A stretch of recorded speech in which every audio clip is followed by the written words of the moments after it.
BPod Studios. The Sports Hub.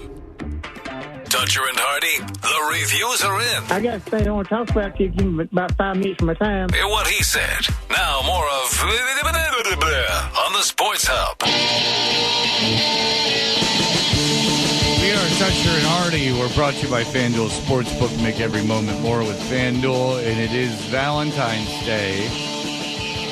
It is time to tell the person in your life that you love them. But on days like this, there are Lonely Hearts Clubs and people that don't have anything to do with Valentine's Day. And there are ways on the internet, Hardy, where you can meet someone specifically for yourself. That's right, Fred. And I decided to go down the rabbit hole a little bit last night. One of the sites, as you mentioned before we stepped away there for a moment, was so unsettling to our own Mike Lockhart that he refused to be a part of it. And we'll discuss that later. But there are a couple of dating sites that are so innocent and so much fun. I don't even know why these are targeting certain individuals. I don't know anybody who wouldn't like to dress up in an animal costume and be part of the furry community. And as much as I like the dating profiles, this is really more of like a recruitment video that we're going to hear about. Okay. All right, here we are. You weren't expecting me, were you? Wait. I want to tell you a little secret. I'm a single furry in the fandom, and it's kind of hard to meet people who are serious about dating and get the whole furry scene. I found furrymate.com, and it's been amazing ever since I joined.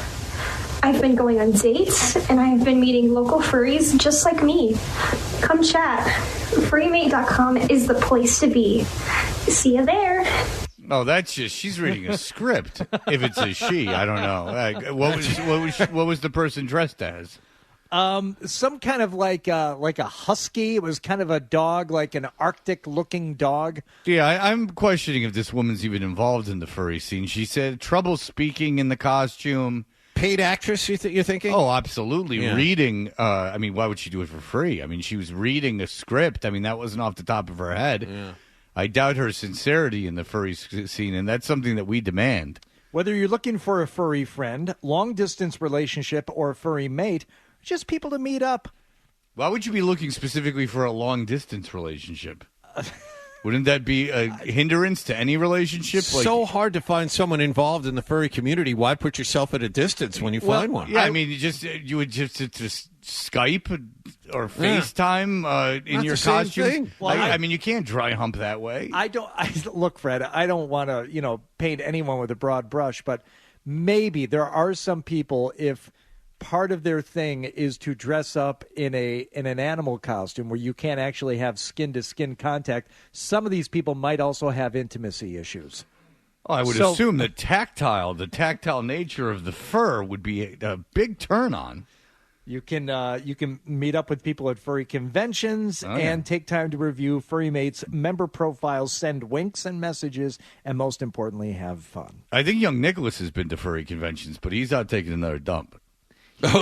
Yeah, you questioned if he took numerous dumps to show, but he's not there. You can notice he's not in that chair, and that he's amscrayed up into another bathroom. Oh, there. Yeah. Okay, go take your dump. Don't let me get in the way, Nicholas. Go waddle away. A lot of fiber in his diet, huh? Oh well, I mean, it's all legs and ass. I remember Nicholas, and you were chastising him when he had, I think it was after his medical episode. When he was covered in his own feces, found by his now wife? That's the one. He was on a lot of medications, and he was trying to take fiber to get things moving again, and he had taken too much fiber, and it bound him up, and you said that's not possible. And I'm here to tell you that it is. You can wait a second. Did I get this right, Nick? I got the whole story wrong. So I misheard.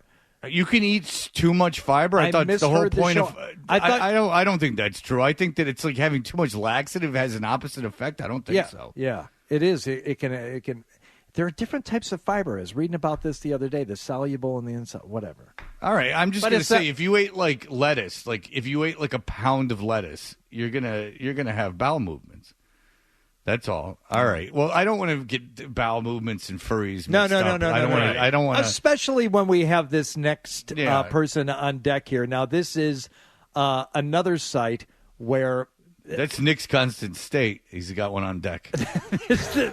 There are costumes involved, but this person is absolutely trying to rope you in with the thing that she has going on. These are so many females looking for love. I mean, really. I mean, if you're a lonely guy, there's a lot of ladies, it seems, looking for someone. Hi, I'm Giggle Blossom, the clown. And you're heavy. I can tell you right now. Giggle Blossom is no thin lady. I got to tell you, Giggle Blossom, I can tell just by the voice, is she sounds like every time Family Guy does a joke about a heavy woman. This sounds like the voice actress.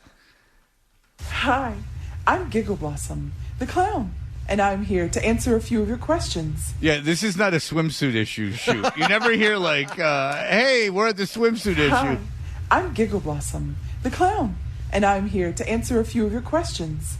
Isn't that funny that your voice changes when you were that big? And that's like a big head lady, too. I think some of it is she runs out of breath quickly. Hi, I'm Giggle Blossom. Yeah, everything about it just, I could tell you right now, like if I was talking to her on like a chat roulette, like on the phone, or like a party line. Oh, yeah.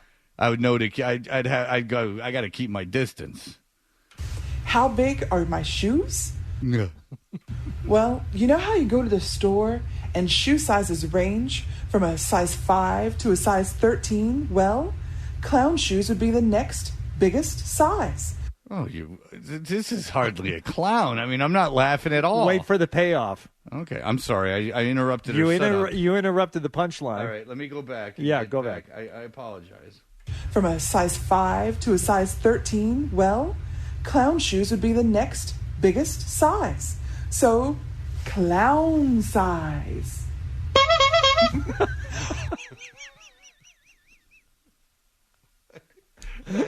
Is she pulling streamers out of her mouth or something at the same time?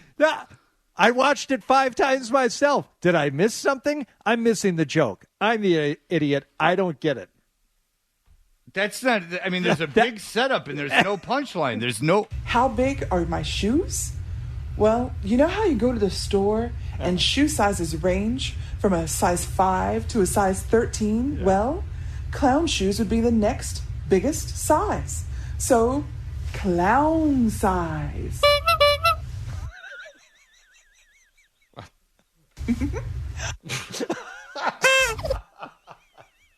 That's more disturbing. See, she giggled because her name is Giggles. She's Giggles the clown. Yes. It's part of her shtick. What skills does a clown need? Well, obviously not to tell jokes, not to be funny. I hope you at least can walk the slack rope or something. I mean, you got to have something going on. How many of you can, if they can fit me in another one of me in an SUV? If we pull up in a Hummer and me and my friend get out. Oh, here comes a clown car. Why are they driving an Escalade? I don't know. It's Giggles and her sister. And her twin sister. And that's it. And her twin sister's in the back. And she needs some help getting out. What skills does a clown need? They have a clown van. What skills does a clown need? Well, the skills vary based on what you want to do with it. Are you going to be a circus clown, a birthday party clown, or a hospital care clown? Hardy, have you been all three? No, I haven't been any one. I thought you had been a clown. Never a clown. No. Just you've done clown-like things.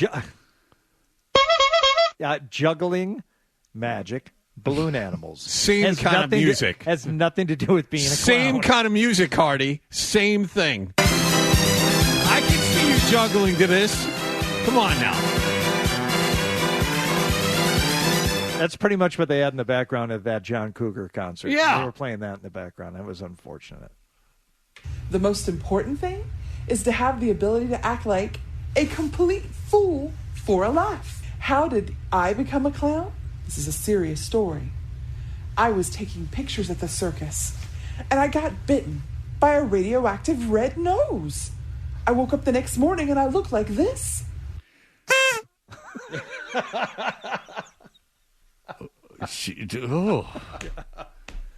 Those are not good jokes. This is her, and this is her dating profile. There are two sites that I found. One is clowndating.com. The other one is clownpassions.com. But this is Giggles' profile. You can't really you can't be that interested in comedy. I mean, she whiffed on two pretty broad jokes. Yeah. Now, listen, Fred. Clown-size shoes? The third one I found, Mike Lockhart said, no, thank you. He watched 30 seconds of a profile video from diapermates.com. Now, diapermates.com has a large community of users in the UK, Australia, and one video that I found, and I can't even say the username on the air because it's very offensive, but he's in his kitchen. Obviously, they're in the UK. He's got all weird-looking English appliances in the background, and he just goes on and on about his nappy. Oh, look at me nappy. It's all filled and dirty, isn't it? Oh, I've gone and soiled myself in my nappy. Oh, no. And turning from a distance, it's not great camera work. It's not great audio. And Mike Lockhart can't tell you anymore because he tapped out after 30 seconds. I watched the full 3 minutes. Okay. So instead, Mike found, according to him, a more palatable profile video from another diaper dating site. And you and I are going to be hearing this for the first time together. There's a security feeling. Also, if I'm at a bar drinking, I don't have to get up to use the restroom and lose my seat.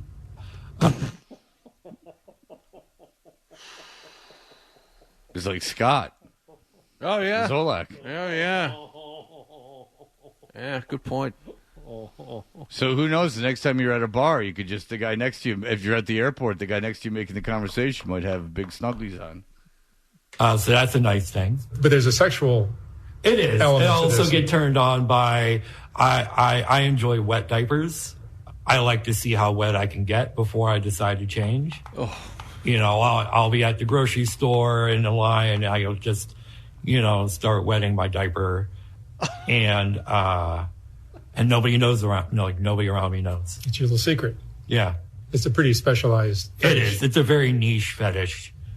Well, it's nice to know we can all participate in it without our knowledge. You're a part of it, whether you know it or not. Yeah, it's nice to know that in the most innocent of circumstances, there could be someone getting off on something disgusting. Right in the vicinity. I think part of it, again, this is going to, come as a shock, but I think in some of these dating profiles, part of the enticement is the admission that what you're doing is a little bit weird and a little bit dirty, and not everybody's into this, and this is just helping to draw people in. Well, this doesn't sound like he needs a date at all. It just sounds like he needs an unsuspecting public. I've never heard of it before. Is this something that is fairly common or at least exists out there? It exists. There's a small group growing, I guess, within the last couple years. Well, then change everything we've been doing the last couple of years. Let's review the last couple of years and do everything differently. Just globally. Just globally change everything. Let's become the bizarro world. The opposite of everything, like the Costanza episode of Seinfeld. Let's just go and try and do the opposite of what everything our instincts tell us to do. Maybe the last 5 years, I feel like it's grown a lot. You guys get together and pee yourself? Oh, that's crass. That's crass. It's the best question of the entire No, segment. it's not. It's crass. Every year, there's a convention in Chicago. Oh, you gotta like being the place where that's held. Convention in one hotel room. Yeah, but no, it's just the convention. Can you imagine you're on the convention floor?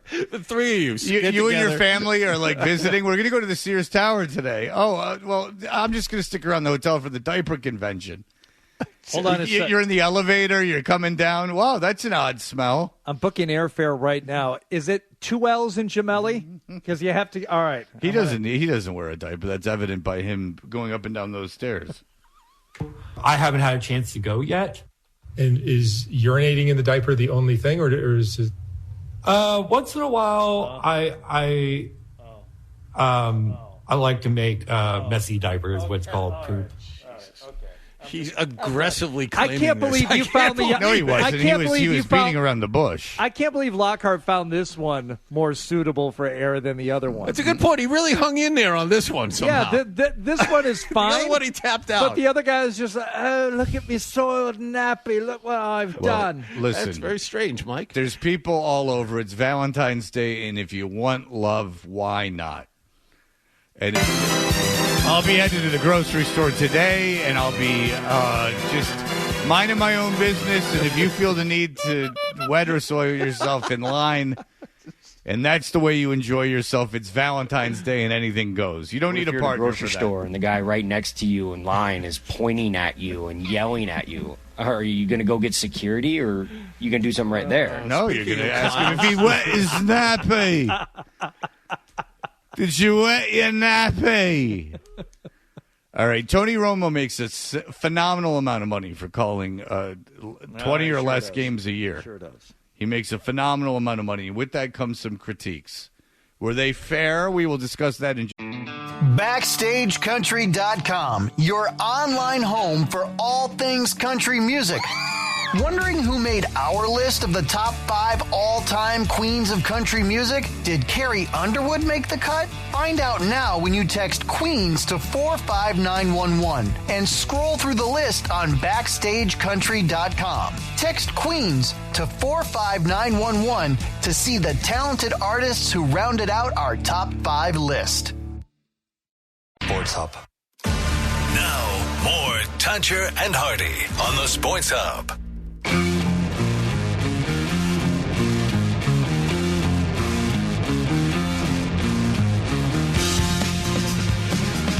Hey, we are Toucher and Hardy. You know, in broadcasting and I guess in life, the more you are compensated, the more pressure is on you. Generally, the responsibilities are higher.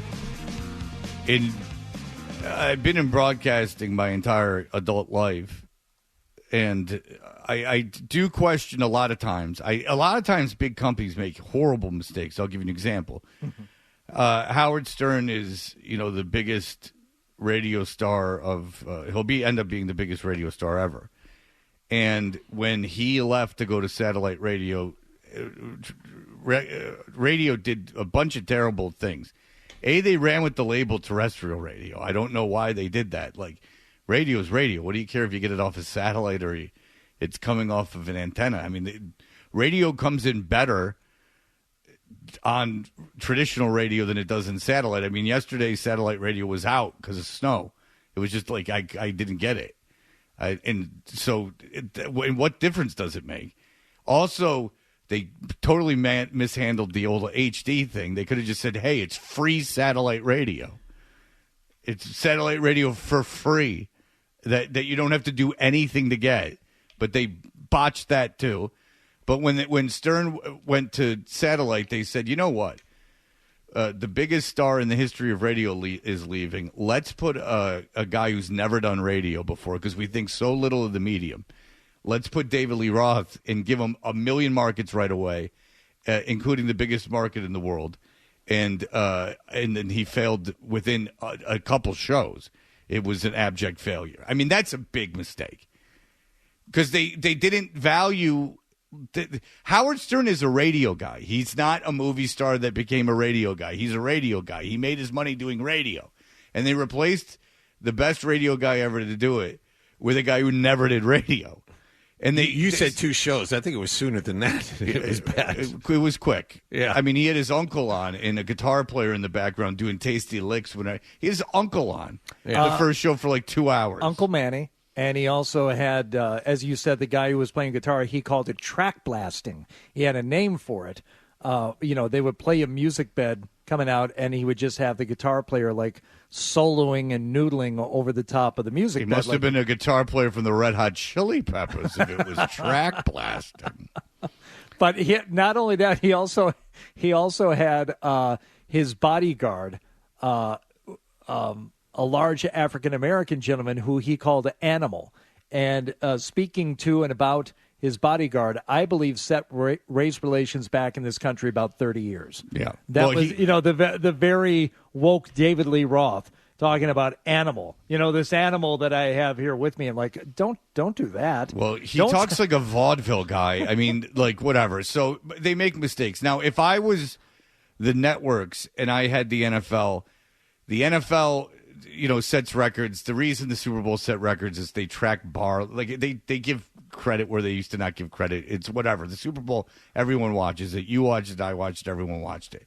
And regardless of what was going to happen, regardless if Taylor Swift was there, regardless of anything, the Super Bowl was going to be the Super Bowl and people were going to watch it. So that's my point, is that if I was the networks, I'd invest everything into the pre- and post-game shows, and I'd invest nothing in color analysts. Why, Fred?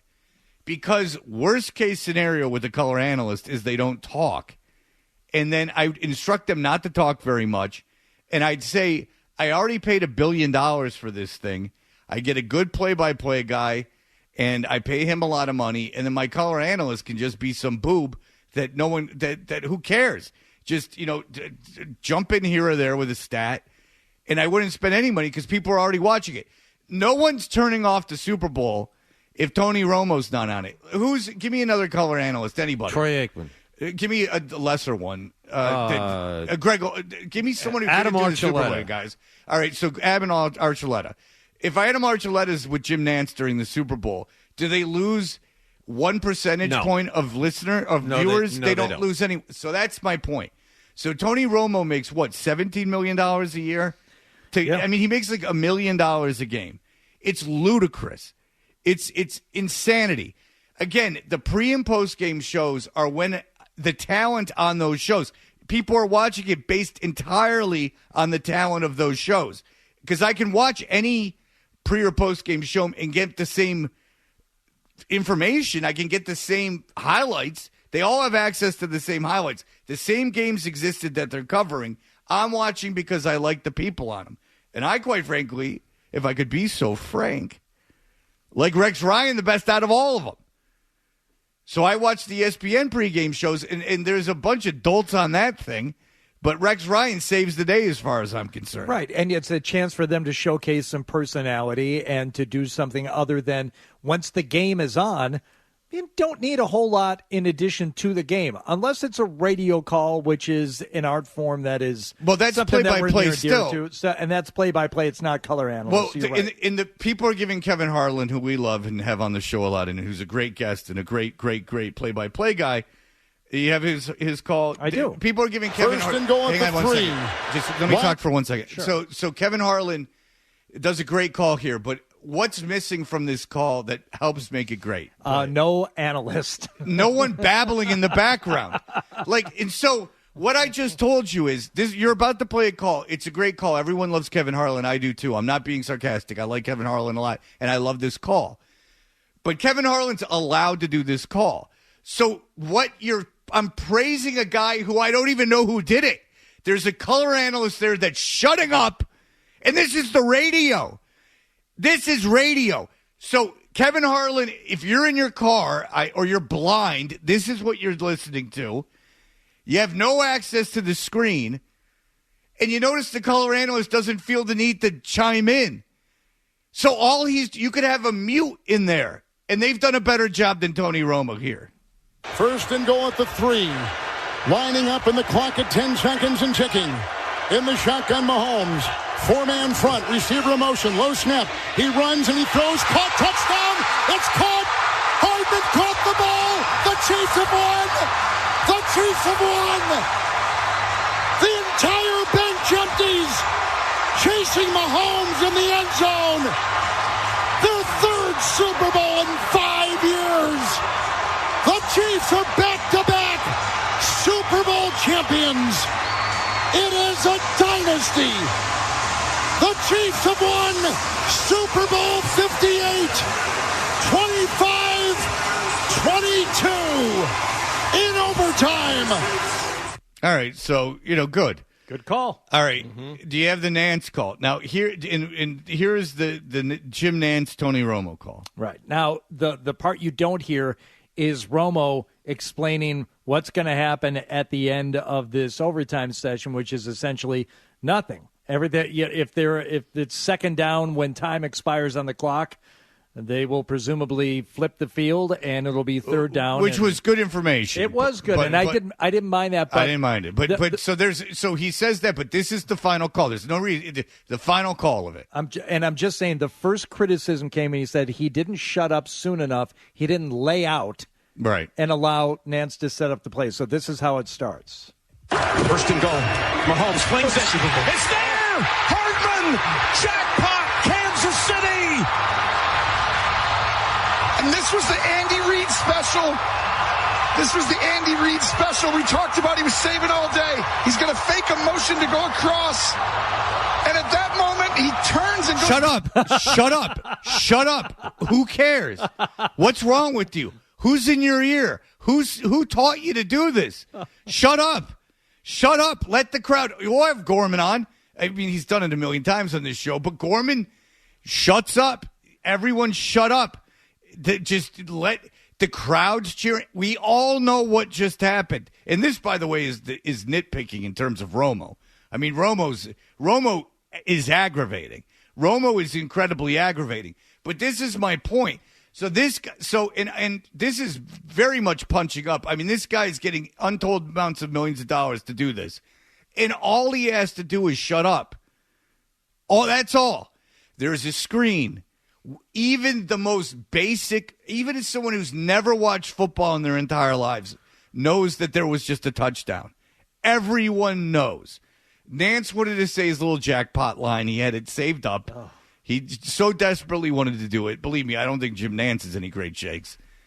Yes. I mean, he had that whole jackpot thing because they were in Vegas, which is stupid, but whatever. It is what it is. But just let the crowd cheer. Let them cheer. Who cares? The Andy Reid special. Shut the hell up. Do you have the next until September to analyze the last play? Right. Shut up.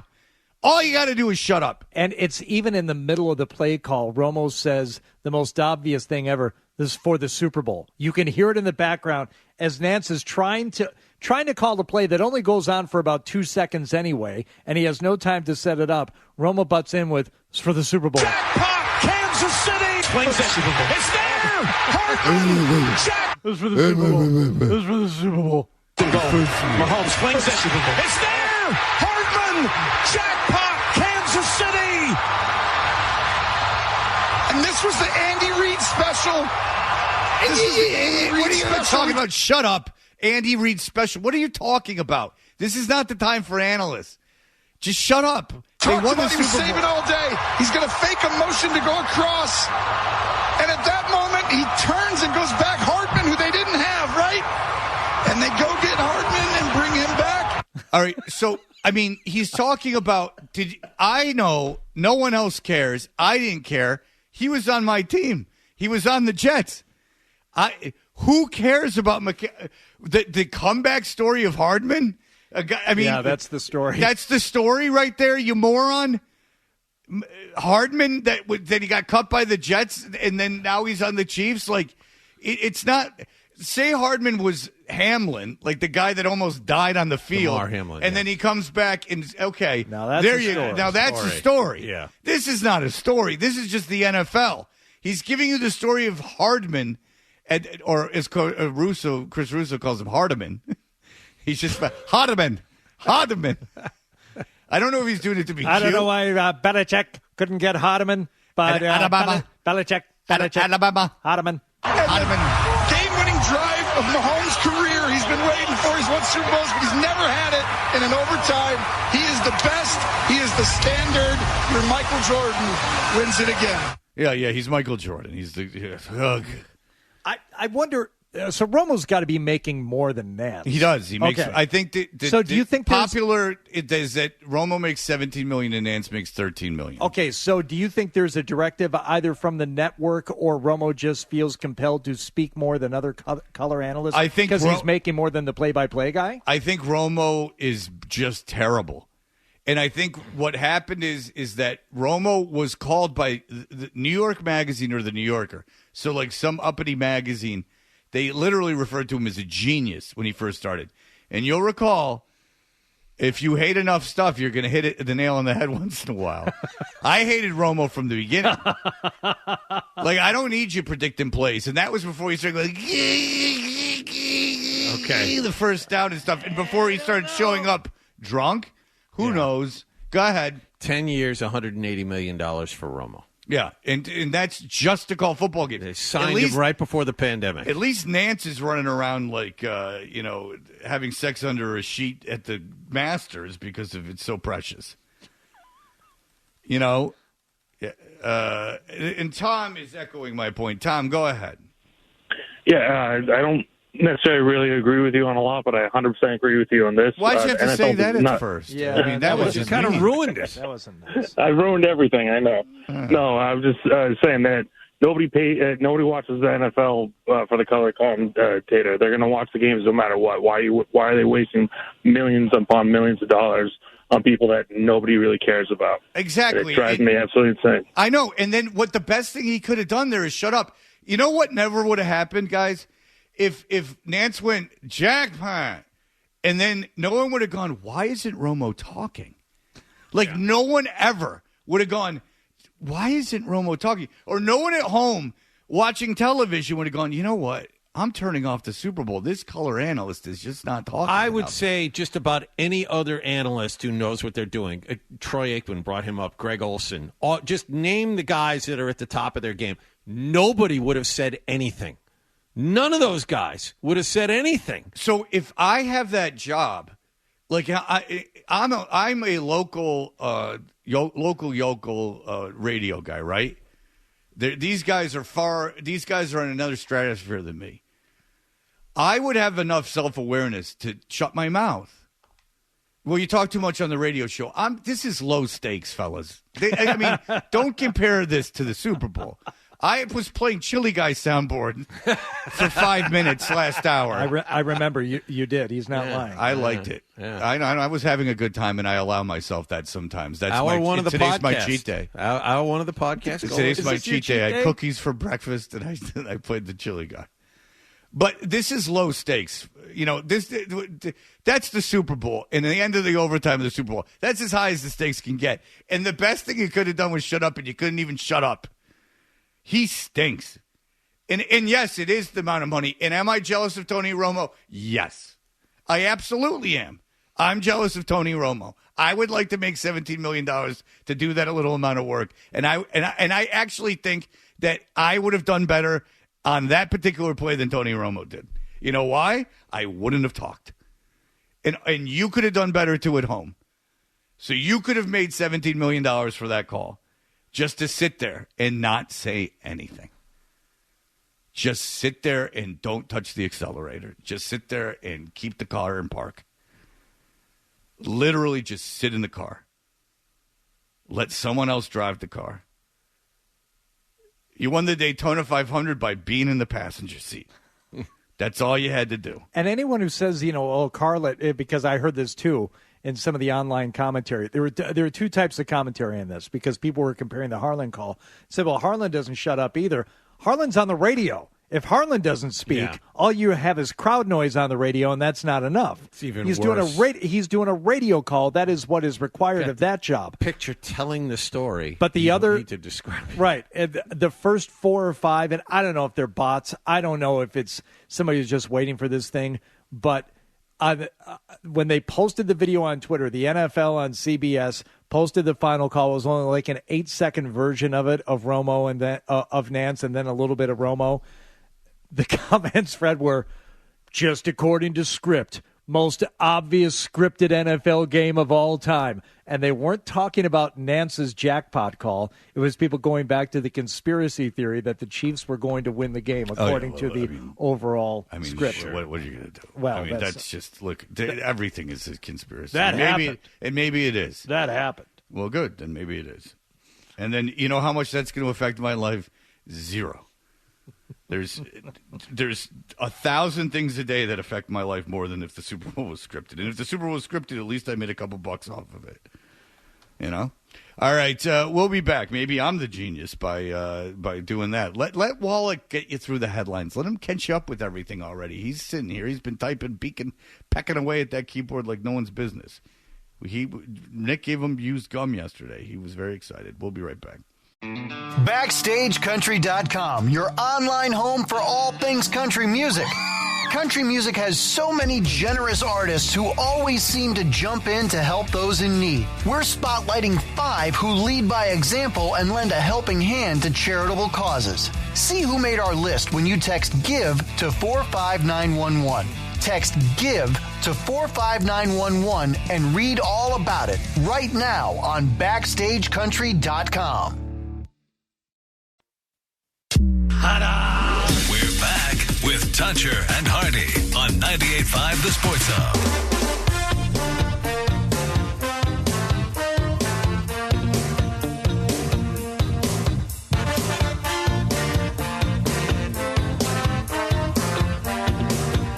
This hour, Toucher and Hardy is brought to you by FanDuel Sportsbook. Make every moment more with FanDuel. Mike Gorman's going to join us.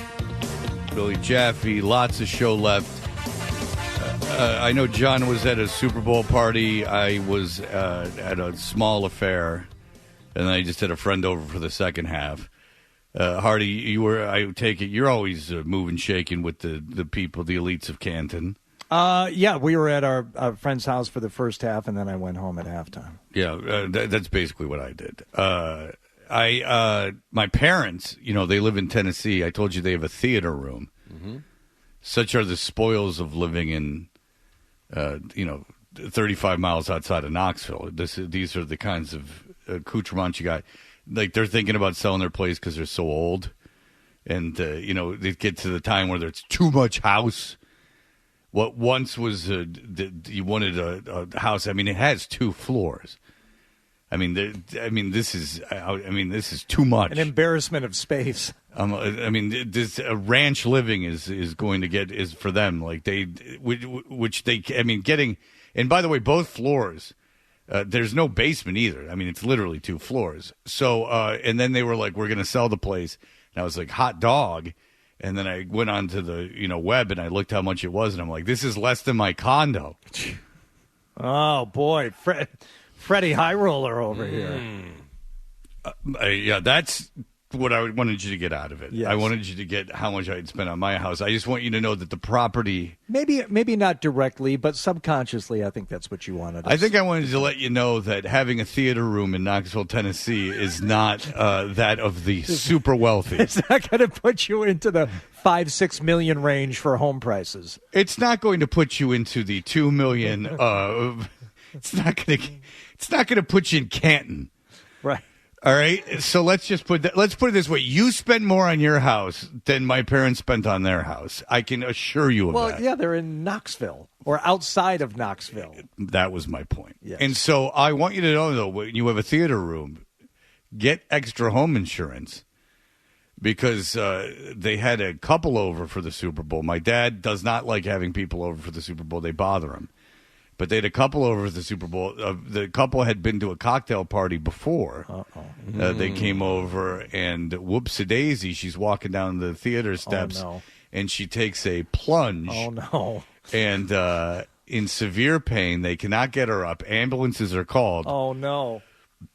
Woman broke her leg in 2 places. She snapped her fibula, and she had to get a rod put in. No. And there you go. She'd had a couple cocktails. No. This is a woman who one time came to my parents' house and, unbeknownst to her, had parked in the yard and then had to get out of the yard and left massive damage to the front yard. This is a woman She's lucky to be invited back at all. Well, no. Well, you know, when we had my parents' big wedding anniversary party a few years ago, the cops were called because of the noise. There was too much noise. They said that it was, and they had broken the dock. There was so much old people on the dock, so much weight that it actually imploded the dock. Like the whole foundation of it went under, and then it started to dip. At what time of night were the police called? Oh, it was still light. I was going to say 4 in the afternoon, right after dinner. Oh no, it's like 6:30. I put pictures on the internet. Yeah, it's light, but I had a picture on the internet of one of the ladies at the party, like giving the cops a talking to. I can see the picture, the still frame of with her finger pointed at the cop's face. It was more friendly than that, but she was giving them a little sass. But so this woman, she's over, and now I don't know if alcohol was a factor or not, but who knows? But she's walking, and whoops-a-daisy, and when you're that age, isn't it a cruel fate that my dad falls 10 times a day? He falls, he ruptures his stomach. There's blood coming out everywhere, and they got to get in there and solder it. Literally, the term is soldering, I believe. Or if it's not the term, it's what they did. They soldered his stomach. Like, my dad's tumbling around like you wouldn't believe. But when you fall, it's not like even you or I falling. Even John, maybe. But like you and I fall, like chances are we're just like, you know. But when you're late 70s, early 80s, you fall, you're breaking something. So something's coming along for the ride. I think and by the way, had the game started yet when this happened? Yeah, it was. The game had started. She had getting up maybe to refill that glass of wine, and then poof. So this really screwed up your father's Super Bowl. I was just going to say, was he angry because he was massively inconvenienced by this? No, he was not angry. He was, I think, in retrospect, annoyed. Like, it's a pain in the ass. Yeah. It is a pain in the ass. Like, I think it's the woman who fell. It's more of a pain in the ass for my parents than it is for the woman who fell. Now, is there a threat of any kind of lawsuit or litigation? I asked my parents that, and she laughed. And I said, well, don't laugh. If it happened to Newton, I have a feeling that there would have been a lawsuit. You would have been served already. I would have already been served. But maybe I would have had to get my lawyers already working on my divorce involved. I think I told you this. I went in for a physical probably 2 years ago. I think I'm like on a every 5-year plan right now for a physical, and I hadn't had one in a long time. But then my doctor is like, yeah, we should probably do one like every 5 years now. You know, you're healthy enough, but you don't have to do it every year, but let's do 5. So it was when I was in for my 50th. He asked me, he said, have you taken any falls? I'm like, what do you mean? He's like, have you fallen down? Like, what do you mean, like out rollerblading? Or, he goes, no, this is, and he looks at his thing. He's like, this is the age now where we start asking if I'm running that marathon. If it's I'm running the marathon. A standard question, do you just like fall down for no reason? I'm running the How Detroit many marathon. times? All right. When was the most recent? I'm like, what? This is no, ludicrous. I haven't freaking fallen down. It's ludicrous. You got 30 years before you got. Well, you're how old? What are you? 52. I'm 52. You got 20. You got 20 years. Hardy, did he ask you about when you moved the treadmill? No, You didn't fall then, did you? You did. Okay, listen. Moving the treadmill and using cardboard as something to wheel the treadmill across, dumb mistake on my part, especially when it slipped out from underneath my feet and I Superman and fell down. In fairness, face and chest plant. That was an accident. No. At no point did I go, wow, Hardy screwed up. No, you were moving something heavy and fell. You could be 19 and fall and hit your ribs. Thank you. No. A rib injury is a rib injury. Thank you. I would take, but I've fallen. I mean, I've been hammered at my parents' house. I've fallen. I've fallen doing nothing at my parents' house. I've fallen being sober at my parents' house. I've been to my parents' house a million times. I'm doing stuff on the boat. I'm doing, we're playing on the dock. I've slipped on stuff. A little slap and tickle? What? It's just crude. You're playing a little grab ass and you fall down. Why you go blue? I'm knocking around with the fam. Playing balls, wiffle ball in the backyard. Come on. Oh, I have a new follower on Threads. I forgot I created that account. Sorry, I had my phone turned up. I didn't know. Gosh. Golly day, Hardy. Anyway, this broad fell and broke her leg at my parents' house. So if you thought you had a party, you didn't have anyone break your leg. We should. If you had someone break your leg, 617-779-0985.